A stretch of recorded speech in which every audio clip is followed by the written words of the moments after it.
এসব তোমার ভালোবাসার ফল। শালা পুরো 19% নাম্বার কম পেয়েছে। হ্যাঁ হ্যাঁ, আমি তো জানতাম সব দোষ ঘুরে ফিরে আমার উপর দিয়েই যাবে, তাই তো এতক্ষণ চুপচাপ বসেছিলাম পণ্ডিত মশাই। হ্যাঁ, চুপচাপ থাকো, আমার মুড আজকে বহুত গরম আছে। তোমার মুড গরম আছে তো আমি কি করব? ড্রেন থেকে জল এনে তোমার মাথায় ঢালবো নাকি পণ্ডিত মশাই? বাবা পণ্ডিত। আরে ও দাদা, আরে ও বৌদি, কি করছেন আপনারা? আরে কমসে কম ছেলে পাস তো করেছে, খুশির খবর, মিষ্টি বাগান। দেখি তো কত নাম্বার পেয়েছিস। নিন দেখুন। না না ছাড়, কাউকে দেখতে হবে না রেজাল্ট, দে। ঠিক আছে ঠিক আছে, দেখাতে হবে না, অসুবিধে নেই। আরে দাদা, এ কি কোমায় চলে গেছেন নাকি খুব রেগে আছেন? আচ্ছা বেটা, বল তো কত পার্সেন্ট নাম্বার পেয়েছিস? 81%। 81%? ব্যাস, আমি ছ্যাবলার ছেলেটা 83% পেয়েছে। আচ্ছা আচ্ছা, কি করে এত নাম্বার পেলো? কি করে আবার পাই? তুই তো শালা হারামখোর, একদম পড়তে বসতিস না, শালা গান্ডু গাধার বাচ্চা। ছ্যাবলার ছেলেটা তো খুব ভালোভাবেই পড়তো, টিউশনও পড়তে যেত। এও তো যায়, একটা দুটো নয়, ছটা টিউশন যায়। গাধার বাচ্চা কত টাকা আমার বরবাদ করেছে জানো, শালা শুয়োর। আমি তো ভেবেছিলাম আমার ছেলে টপ করবে, কিন্তু শালা বেহায়ার দেখো এই রেজাল্ট। এত টাকা খরচা যদি না করতাম তাহলে শালা বেহায়া কি করতো কি জানি।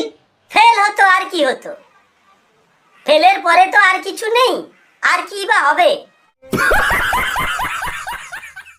ফেল করলে তো শালার ঘাটটা মুড়ে দিতাম এক্ষুনি আমি, শালা একদম খেল খতম করে দিতাম। আচ্ছা দাদা, এ টিউশন কোথায় পড়তে যেত? কি করে বলবো কোথায় যেত, ঘর থেকে তো 6টা টিউশনের পয়সা নিয়ে যেত। কি জানি পড়তে যেত না চুকরিবাজি করতে, কে জানে।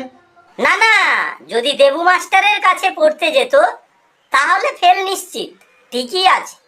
কিন্তু যদি অন্য কোনো মাস্টারের কাছে যেত তাহলে একটু পাস করার চান্স, নাম্বার বেশি পাওয়ার চান্স থাকতো আর কি। কিন্তু কেন? এ মাস্টার কি খালি মুখে মুখে পড়ায়, আর অন্য মাস্টারগুলো কি পড়াশোনাকে ঘোল করে মুখে খাইয়ে দেয় নাকি? নাকি বেটে বেটে পেছন দিয়ে ঢুকিয়ে দেয়? আরে বৌদি, যেসব ছেলেপুলো ওর কাছে পড়তে যেত না, কেউ 34%, কেউ 35%, কেউ তো একবারে ডাহা ফেল, একবারে বেকার আর বকবাস মাস্টার। ওর ছেলেপুলেরা বেশিরভাগই ফেল করেছে, বিলকুল বকবাস মাস্টার। এ তো ওখানেই যেত। হ্যাঁ তো বাস, এই কারণেই কম নাম্বার পেয়েছে। আপনারা এমন মাস্টারের কাছে পড়তে পাঠাতেন যার বেশিরভাগ ছেলেপুলেরা ফেল করেছে। ওই টিউশনের ছেলে মেয়েরা তো ভগবানের ভরসায় থাকে, পাস করবে না ফেল করবে।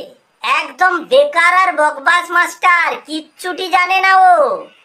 আচ্ছা আচ্ছা, তারপর হলো ওর গান গরম করা টিউশন ফিজ। আরে টিউশন ফিজ দিতে দিতে না ছাত্রের বাবা মার জাঙ্গিয়া গেঞ্জি বিক্রি হয়ে যায়, ঘরের আসবাবপত্র বন্ধক রাখতে হয়ে যায়। গাঁড় গরম করা টিউশন ফি বৌদি, গাঁড় গরম করা। 1 বছর ওর কাছে টিউশন পড়িয়ে আনলে না পেছন দিয়ে ধোঁয়া বেরোয়।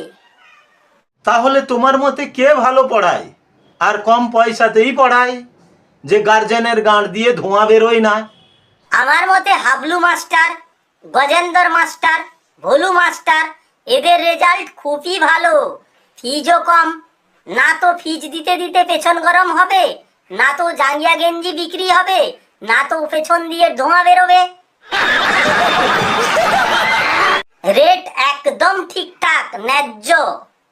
আর ওর পড়ানো ছেলেপুলে আইসিএস, আইপিএস, ডব্লিউবিসিএস পরীক্ষায় পাস করে ভালো বিদেশে চাকরি করে। হ্যাঁ হ্যাঁ ঠিক আছে ঠিক আছে, তুমি তোমার নিজের ছেলেকেই পাঠাও, তাহলে পয়সাও বাঁচবে আর গাঁড়ও বেঁচে যাবে। আমি তো পাঠাবোই। আমার ছেলে হলে আমি ওই 3জন মাস্টারের মধ্যে কারুর কাছে পাঠাবো।